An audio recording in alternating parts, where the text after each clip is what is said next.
மதிப்பிற்குரிய மகரம் ராசி நண்பர்களே, சகோதர சகோதரிகளே, உங்கள் அனைவருக்கும் எனது கனிவான வணக்கங்கள். சகாய சனியால் சகலவிதமான நன்மைகளை அடையப் போகும் மகரம் ராசி அப்படிங்கிற தலைப்பை இந்த ஐப்பசி மாதம் ராசி பலன்களில் மகர ராசிக்கு கொடுத்துருக்கிறேன். மகரம் ராசி கால சக்கரத்திற்கு 10வது வீடு. ஜீவனம், தொழில், வருமானம். ஒரு மனிதன் வாழ வேண்டுமென்றால் ஏதாவது ஒரு வேலை இருக்கணும், ஏதாவது ஒரு தொழில் இருக்கணும், அதில் வருமானம் வேணும். அந்த வருமானத்தை சொல்லக்கூடிய ராசி மகர ராசி. சரராசி, சனி பகவானை அதிபதியாக கொண்ட ராசி. எப்போதுமே துரிதமாக செயல்பட்டு கொண்டிருக்கிற ராசி. இந்த மகர ராசியில் உத்திராட நட்சத்திரத்தினுடைய 3 பாதங்கள், திருவோண நட்சத்திரத்தினுடைய 4 பாதங்கள், அவிட்ட நட்சத்திரத்தினுடைய 2 பாதங்கள் அப்படின்னு சொல்லி மொத்தம் 9 பாதங்கள் இந்த ராசியில் இருக்குது. அப்போ இந்த ராசியில் சந்திரன், செவ்வாய், சூரியன் 3 கிரகங்களுடைய ஆதிக்கம் இந்த ராசியில் இருக்கும். இந்த 3 கிரகங்களுமே சனி பகவானுக்கு எதிரிகளாக இருக்கக்கூடிய கிரகங்கள். நல்லா புரிஞ்சுக்கங்க. மகர ராசிக்கு ஏன் வாழ்க்கையில் போராட்டம் அப்படிங்கிற விஷயத்தை நீங்கள் நல்லா தெளிவாக தெரிஞ்சுக்கங்க. இந்த 3 கிரகங்களுடைய நட்சத்திரங்களும் இந்த ராசியில் இருக்கிறதுனால இந்த நட்சத்திரங்களுடைய அதிபதிகள் சனி பகவானுக்கு எதிரியாகவே இருக்கக்கூடிய நட்சத்திரங்கள். செவ்வாய் எதிரி, சூரியனும் எதிரி, சந்திரனையும் சனி எதிரியாகத்தான் பார்ப்பார். ஆனால் சந்திரன் சனி பகவான் எதிரியாக பார்க்க மாட்டார். அப்படிங்கிற பொழுது இப்படி ஏற்பட்ட சுச்சுவேஷனில் இந்த மகர ராசி நண்பர்கள் இந்த நட்சத்திரத்தில் பிறந்தால் வாழ்க்கை உண்மையிலேயே போராட்டமாக தான் இருக்கும். வாழ்க்கை உண்மையிலேயே போராட்டமாக தான் இருக்கும். ஆனால் ஒரு விஷயத்தை மட்டும் நல்லா புரிஞ்சுக்கோங்க. திதி, வாரம், நட்சத்திரம், கரணம், நாமயோகத்தின் அடிப்படையில் உங்களுக்கு இந்த சூரியனோ, சந்திரனோ, செவ்வாய் பகவானோ, சனி பகவானோ யோகாதிபதியாக வந்தால், இந்த 4 கிரகங்களில் ஏதாவது ஒரு கிரகம் உங்களுக்கு யோகமாக வந்து அல்லது ஏதாவது ஒரு கிரகம் கர்ணநாதனாக வந்து அவர்கள் சுபத்துவத்தோடு நம்மளுடைய ஜாதகத்தில் அமர்ந்திருந்து அவர்களுடைய தசாபுத்திகள் போய்கொண்டிருந்தால் அந்த மகர ராசி நண்பர்கள் தான் வாழ்க்கையில் எப்போதுமே உச்சத்தில் இருப்பாங்க, எல்லா விதத்திலையும். அப்படி இல்லாத பட்சத்தில் சில மகர ராசி நண்பர்கள் வாழ்க்கையில் கஷ்டப்பட்டுக்கிட்டு தான் இருப்பாங்க. அதுலேயும் சில பேர் ரொம்ப கஷ்டப்பட்டுக்கிட்டு இருப்பாங்க. இதை கொஞ்சம் தெளிவாக புரிஞ்சுக்கங்க நண்பர்களே. கோச்சார பலன்கள் அப்படிங்கிறது கிரகங்கள் அதனுடைய பாதையில் செல்லுகின்ற பொழுது அதற்கான பலாபலனை கொடுத்துரும். ஆனால் ஜென்ம ஜாதகம் நான் சொல்லக்கூடிய விஷயங்களில் தான் இருக்கும். அதனால் கோச்சார பலன்கள் எதுவுமே செட் ஆகலைங்க, நீங்கள் சொல்கிறதெல்லாம் உருட்டு, பெரட்டு, பித்தலாட்டம், பிராடு அப்படின்னு சொல்லி நீங்கள் நினச்சிங்கன்னா ஒரு நிமிஷம் உங்களுடைய சுய ஜாதகத்தை நினச்சி பாருங்கள். நம்ம என்ன பேசுகிறோம், ஏது பேசுகிறோம் அப்படிங்கிறது உங்களுக்கு புரியும். ஆக பேசிக்கான சில விஷயங்களை பேசாமல் எந்த ஒரு மைண்ட் சாப்டருக்கும் போக முடியாது. ஆக கோச்சார பலன்கள் அப்படிங்கிறது உங்களுக்கு கிடைச்ச வரப்பிரசாதம். சில விஷயங்களை பேசுகின்ற பொழுது இது நம்மளோட வாழ்க்கையில் சாத்தியப்படுமா, இது சாத்தியமாகுமா அப்படிங்கிறதே நீங்கள் யோசனை பண்ணணும். உருப்படவே முடியல, உயரவே முடியல, உழைச்சி ஒரு புண்ணியம் இல்லை, மகர ராசியில் பிறந்ததுக்கு நான் ரொம்ப வெக்கப்படுறேன்னு கூட சில பேர் பேசுகிறீங்க. ஆனால் அது உண்மையாகவே அந்த மாதிரி பேசுகிறது தவறு. இந்த 12 ராசிகளில் கண்டிப்பாக மனிதர்கள் பிறந்துதான் ஆக வேண்டும். 27 நட்சத்திரங்களில் பிறந்துதான் ஆக வேண்டும். அந்த 27 நட்சத்திரங்களில் 108 பாதங்களில் ஏதாவது ஒரு பாதத்தில் ஒரு மனிதன் பிறந்துதான் ஆக வேண்டும். அதே மாதிரி பஞ்சாங்கத்தினுடைய 5 அங்கங்களான திதிவார, நட்சத்திர, நாமயோகம், கரணத்தின் அடிப்படையில் இதில் ஏதாவது ஒரு விஷயத்தில் தான் அந்த மனிதன் பிறந்திருக்க வேண்டும். இது இல்லாமல் இல்லை. ஆக பஞ்சபூத தத்துவத்தில் இப்படித்தான் நாம் இருக்கிறோம். இதில் ஒவ்வொரு விஷயத்தையும் மக்களுக்கு போதிக்கிறதுக்கு கடவுள் ஒவ்வொருத்தருக்கும் ஒரு அனுகிரகத்தை கொடுத்துருப்பார். ஆக உடல்நிலை சரியில்லை என்றால் மருத்துவம், வாழ்க்கையில் சில பிரச்சனைகள் என்றால் ஜோதிடம். அந்த ஜோதிடத்தை தெளிவாக பார்த்து ஆய்வு பண்ணி சரியான வழியில் பயணிக்காத பட்சத்தில் கண்டிப்பாக நம்ம கஷ்டங்கள்லேருந்து மீண்டும் வெளியில் வர முடியாது. சாஸ்திரத்தை நம்புங்கள். நம்பாதவர்களுக்கு பிரச்சனை இல்லை.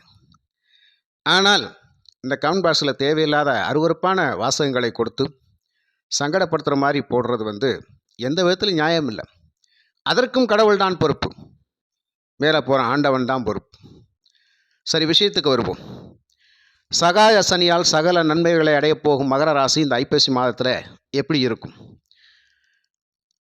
ஐப்பசி மாதத்தில் கிரக அமைப்புகள் பார்த்தாக்கா, ராசிக்கு 2ஆம் இடத்துல ராகு பகவான், ராசிக்கு 3ஆம் இடத்துல சனி பகவான், அவரும் பக்ரத்தில் இருக்கிறாரு.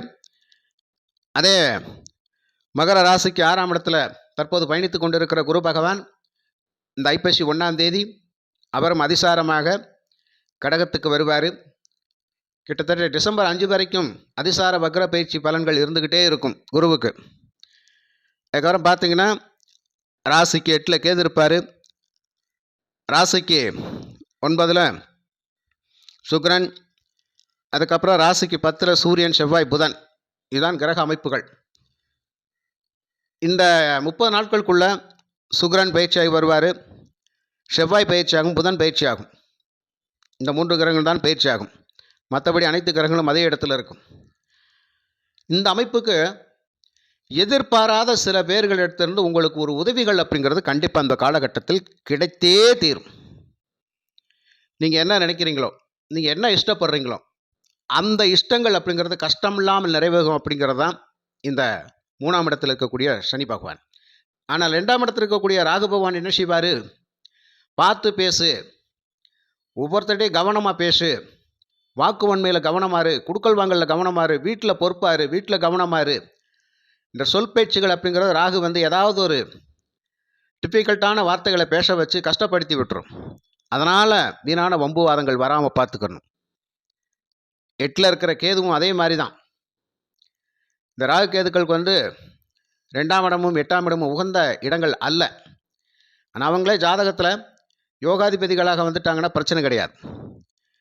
அப்போ 3ஆம் இடத்துல இருக்கிற சனி பகவான் திடீர்னு ஜாதகரை தன்னுடைய நிலையிலிருந்து உயர்த்தி காட்டக்கூடிய அமைப்பு.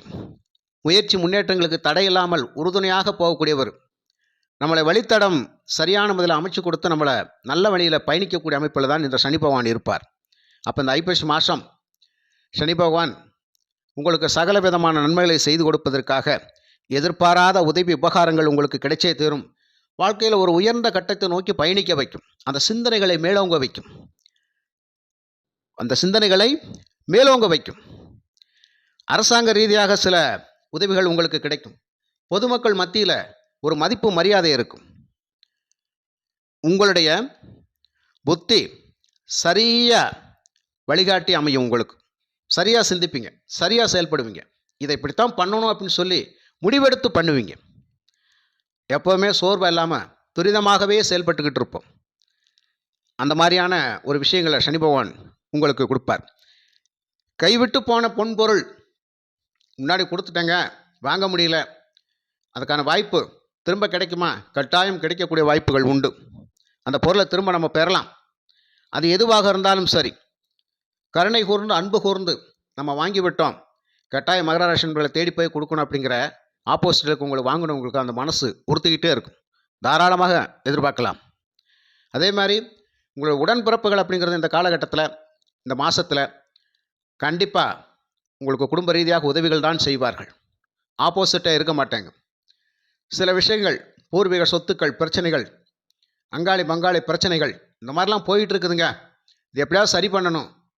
அந்த சொத்துக்கள் சமாச்சாரங்களில் ஒரு வில்லங்கங்கள் அகலணும். அது வந்தால் என்னுடைய கடன் பிரச்சனைக்கு அதை வச்சு நான் கொஞ்சம் முன்னேறிக்கிடுவேன். அதைத்தான் நான் எதிர்பார்த்துக்கிட்டு இருக்கிறேன். அந்த வில்லங்கம் போய் எல்லாரும் சமாளித்து கையெழுத்து போட்டு அந்த சொத்து கைக்கு வந்துருச்சு அப்படின்னு சொன்னால், என்னுடைய கடனுக்கு அந்த சொத்தவே வித்தே கொடுத்துட்டு நான் நிம்மதியாக இருக்க போகிறேன்னு நினைக்கிறவங்களுக்கு ஒரு வாய்ப்பு கண்டிப்பாக ஏற்படும். தாராளமாக எதிர்பார்க்கலாம். இதுக்கு மேலே ஒரு நன்மையான ஒரு விஷயம் இந்த மாதத்தில் நடக்கிறதுக்கான வாய்ப்பு இருக்கா? இருக்குது. நீங்கள் என்ன முயற்சி பண்ணுறீங்களோ அது நடக்கும். அந்த முயற்சி முன்னேற்றத்துக்கு சனி பகவான் பக்கபலமாக இருப்பார். 6ஆம் இடத்தில் இருக்கக்கூடிய குரு பகவான் 7ஆம் இடத்துக்கு வருகிறார், ராசியை பார்க்குறார் வக்ரகதியில். கண்டிப்பாக சுபமங்கல நிகழ்வுகள் பல பேருக்கு திருமண வாய்ப்புகள் கைகூடும். நிறைய சுபமங்கல நிகழ்வுகளுக்கு போயிட்டு வருவீங்க. நிறைய கோயில் குளத்துக்கு போவீங்க. தெய்வ தரிசனம் தான் உங்களை வாழ வைக்கின்ற மாதிரி கடவுள் பக்தியில் ஈடுபடுவீங்க. அந்த மாதிரியான விஷயங்கள் இருக்கும். சுப செலவுகள் நிறைய ஏற்படும். அதற்கான பணவரும் கட்டாயம் வந்துடும். அந்த மாதிரியான ஒரு நல்ல விஷயங்கள் இந்த ஐப்பசி மாதத்தில் நடக்க இருக்கின்றது. 10ஆம் இடத்துல சூரியன், செவ்வாய், புதன், அருமையான நல்ல பலன். நல்ல யோக பலன். 10ல் சூரியன் இந்த ஐப்பசி மாதம் துலாத்தில் பயணிக்கின்ற போது நீச்சம் அடைவாரே, ஒன்றும் பிரச்சனை கிடையாது. வேலை செய்யக்கூடிய இடங்களில் வந்து நமக்கு எதிரும் புதிருமாக இருந்த விஷயங்கள் மாறி நம்ம மேலே ஒரு மதிப்பு மரியாதையோடு இருப்பாங்க. மேல் அதிகாரிகள் நம்மளை ஒன்றும் திட்ட மாட்டாங்க, துரத்த மாட்டாங்க, விரட்ட மாட்டாங்க, டென்ஷன் ஆக மாட்டாங்க. ஏன்னா சூரியன் பலமிழந்த நிலையில் இருக்கின்ற பொழுது இங்கே டென்ஷனுக்கு வேலை இல்லை, கோபத்துக்கு வேலை இல்லை, எரிச்சலுக்கு வேலை இல்லை, வீண்பலி போடுறதுக்கான வேலைகள் இல்லை. பொறுப்பாக அவங்கள வழி நடத்தி செல்வாங்க. மனசுக்கு திருப்தியாக வேலை செஞ்சுட்டு வருவீங்க. அதே மாதிரி இந்த காலகட்டத்தில் உங்களுக்கு பொறுப்புகள் அதிகமாக கொடுப்பாங்க, பொறுப்புகளையும் அதிகமாக கொடுப்பாங்க. ஆனால் அந்த பொறுப்பில் கரெக்டாக இருந்து வெற்றி பெற்றுருவீங்க. அந்த மாதிரியான ஒரு அற்புதமான ஒரு யோக பலன் அப்படிங்கிறது இந்த மகர ராசிக்கு உண்டு. லாபாதிபதி 10ல் செவ்வாய், அவரும் இந்த மாதத்தில் 11ஆம் இடத்துக்கு வருவார், புதனோடு சேர்ந்து பயணிப்பார். சொத்து பத்துங்கள் சகோதர வழியில் இருக்கக்கூடிய பிரச்சனைகள் வில்லங்கங்களெல்லாம் தீர்றதுக்கு நம்மளும் கொஞ்சம் கவனமாக இருக்கணும். இந்த கோர்ட்டு கேஸு வம்பு வழக்குகள் போய் கொண்டிருக்கிற நிறைய மகர ராசி நண்பர்களுக்கு நாம தான் கண்ணும் கருத்துமாக இருக்கணும். தேவையில்லாத வாக்குகளை விட்டுறக்கூடாது. ஏன்னா வழக்குகள் உங்களுக்கு சாதகமாக முடிகிற மாதிரி வந்துக்கிட்டே இருக்கும். நீங்கள் அவசரப்பட்டு ஏதாவது ஒன்று பேசிடக்கூடாது, பொறுமையாக இருந்துருங்க. வரக்கூடிய பங்கு ஆட்டோமேட்டிக்காக வந்துடும், கிடைக்கக்கூடிய நீதி ஆட்டோமேட்டிக்காக கிடைச்சிடும். ஏன்னா 2ல் ராகு பகவான் எப்படினாலும் நம்மளை அடிபுரண்டு பேச வச்சுருவார். பாம்புக்கு நாக்கு 2 பிளவுபட்டிருக்கும், பார்த்துக்குங்க.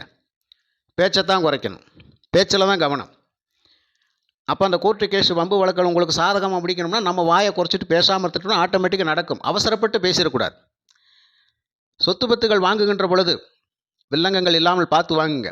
செவ்வாய் புதன் இணைவு, செவ்வாய் அப்படிங்கிறது சொத்து, புதன் அப்படிங்கிறது டாக்குமெண்ட்ஸ், அந்த மாதிரி சமாச்சாரங்களை பார்த்துருங்க. கல்வியில் உயர்ந்த நிலைக்கு போகக்கூடிய ஒரு அற்புதமான வாய்ப்பு அப்படிங்கிற மகர ராசி மாணவ செல்வங்களுக்கு உண்டு. அதே மாதிரி இந்த மகர ராசியில் பிறந்த பெண்களுக்கு அருமையான நல்ல யோக பலன் உண்டு, கண்டிப்பாக யோக பலன் உண்டு. உங்களுடைய ராசிக்கு 5ஆம் இடத்து அதிபதி சுக்கிரன் 10ல் வந்து சிறப்பாக இருக்கிறது. பெண்கள் செய்யக்கூடிய தொழில் அப்படிங்கிறது பலவிதமான வளர்ச்சிகளை பெறும். தைரியமாக துணிஞ்சு இறங்குங்க, நம்பிக்கையோடு இறங்குங்க, கண்டிப்பாக ஜெயிப்பீங்க. இந்த ஐப்பசி மாதம் உங்களுக்கு அற்புதமான யோக பலன்கள் உண்டு. அதனால் மகர ராசி பெண்கள் அப்படிங்கிறது மனம் மகிழ்ந்து பணவரவை பார்க்கக்கூடிய நேரமாக இந்த நேரம் இருக்கும். சொந்தமாக தொழில் பண்ணிகிட்டு இருக்கவங்களுக்கு நல்ல லாபம்தான், ஒன்றும் பிரச்சனையே கிடையாது. நிறைய ஆர்டர்கள் வரும், ஒப்பந்தங்கள் நிறைய வரும். நம்மளால் வேலை செஞ்சு கொடுக்க முடியாத அளவுக்கு ஆர்டர் இருக்கிறதுனால கண்டிப்பாக இந்த ஐப்பசி மாதம் நம்ம பிரகாசமாக இருப்போம். பொது இடங்களில் உங்களுக்கான மதிப்பு மரியாதை கன்ஃபார்மாக உயரும், ஒரு ராஜ மரியாதை இருக்கக்கூடிய அமைப்பு. ஆனால் எந்த இடத்துல இருந்தாலும் நான் சொல்லக்கூடிய விஷயம், நமக்கான பட்டம் பதவி புகழ் அந்தஸ்தை தக்க வைக்கிறதுக்கு தான் பார்க்கணுமே தவிர அதை வந்து நமக்கு இருக்குதே அப்படின்னு சொல்லி உதாசனப்படுத்தக்கூடாது. அப்படிங்கிற மாதிரி போயிட்டு கவனமாக இருக்குன்னு நான் சொல்கிறேன், வேறு ஒன்றும் கிடையாது. 8ஆம் இடத்துல இருக்க கேது அதைத்தான் செய்வார். ஏதாவது ஒரு குழப்பத்தை உண்டு பண்ணி விட்டுருவார், இறக்கி விடக்கூட வாய்ப்புகள் கொடுத்துருவார். நாம் தான் இறங்காமல் பார்த்துக்கிறணும். அந்த மாதிரியான விஷயங்கள் உண்டு. அப்போ குரு அதிசாரமாக வந்து 7ஆம் இடத்துலேருந்து ராசியை பார்ப்பார், லாபஸ்தானத்தை பார்ப்பார். அதுக்கப்புறம் 3ஆம் இடம் சனி பகவானோட இருக்கக்கூடிய தன் வீட்டை தானே பார்ப்பார், மீனராசியை. என்ன வேணும் இதுக்கு மேலே? ஆக மகர ராசியை பொறுத்த மட்டும் குரு விரையாதிபதி தான், ஆனால் அவரே 3ஆம் அதிபதி வேறு, உபஜயஸ்தானத்துக்கு பொறுப்பேற்று வர்றார். அந்த விரையாதிபதி அப்படிங்கிற ஒரே காரணத்தினால தான் தனசெல்வங்கள் மகர ராசி நண்பர்களுக்கு தங்காமல் செலவுக்கு மேலே செலவு வந்துக்கிட்டே இருக்கும். இதுதான் அந்த குருவினால் தான் கையில் காசு பணம் தங்காமையே போயிட்டுருக்கும். ஆனால் எல்லாம் ஒரு சுப செலவுக்காக செஞ்சுட்டு உட்காந்துருப்பீங்க. இந்த மகர ராசி நண்பர்களை பொறுத்த மட்டும் தேவையில்லாத செலவுகள் செய்யவே மாட்டீங்க. உயிரே போனாலும் அனாவசியமான செலவுக்கு நீங்கள் ஒரு காலமும் உடந்தையாக இருக்க மாட்டீங்க. ஏன்னா 12ஆம் இடத்துபதி குரு பகவான் அப்படிங்கிறனால தேவையான செலவுகள் மட்டுமே செஞ்சு கடன் பட்டிருப்பீங்க. அதான் விஷயம். இந்த 6ஆம் இடத்துல குரு, வங்கி கடன் தீராத கடனாக இருக்கும். நகை நட்டு அடமான வச்சு திருப்ப முடியாமல் கஷ்டப்பட்டுக்கிட்டு இருப்போம். நிறைய பிரச்சனைகள் உண்டு. அதனால் அவர் 7க்கு வருகின்ற பொழுது, அதிசாரமாக வருகின்ற பொழுது ராசியை பார்க்கின்ற கொஞ்சம் சுபத்துவத்தை தருவார் அப்படிங்கிற விஷயத்தை புரிச்சுங்க. சுபத்துவம் கண்டிப்பாக இருக்கும், சுப செலவுகள் கண்டிப்பாக இருக்கும். உங்களுடைய சுகபோகங்கள் அனைத்தும் உங்களுக்கு கிடைக்கும். உடல் உபாதை பிரச்சனைகள் தீரும், கைவலி கால் வலி பிரச்சனை தீரும், ஒன்றும் கவலை இல்லை. அதனால் மகர ராசி நண்பர்களுக்கு இந்த ஐப்பசி மாதம் மன மகிழ்வான நல்ல மாதமாக இருந்து உங்களை வழிநடத்தி செல்லக்கூடிய சனி பகவான் நல்ல வழியில் வழிநடத்தி செல்வார். சுய ஜாதகத்தை கொஞ்சம் பார்த்துக்குங்க. சனி பகவானுடைய ஆலயங்களுக்கு அடிக்கடி போயிட்டு வாங்க. கொஞ்சம் அன்னதானம் பண்ணுங்க. இந்த ராகுகால வேளையில் நடக்கிற துர்க்கை பூஜைக்கு கண்டிப்பாக போயிட்டு வாங்க. ஏன்னா வாக்குஸ்தானத்தில் ராகு அதெல்லாம் கொஞ்சம் சரி பண்ணி கொடுப்பாரு. குடும்பத்தில் பிரச்சனை இல்லாமல் கொண்டு போவார். மன அழுத்தம் இல்லாமல் நம்மளை வச்சுருப்பார். அதனால் துர்க்கை பூஜை கண்டிப்பாக போங்க. முடிஞ்ச வரைக்கும் அன்னதானம் பண்ணுங்க. சனி பகவானுக்கு எல் தீபம் ஏற்றி வணங்கி வழிபடுங்க. பலவிதமான நன்மைகள் கிடைக்கும் என்று கூறி மீண்டும் ஒரு நல்ல பதிவில் நான் உங்களை சந்திக்கின்றேன். நன்றி, வணக்கம்.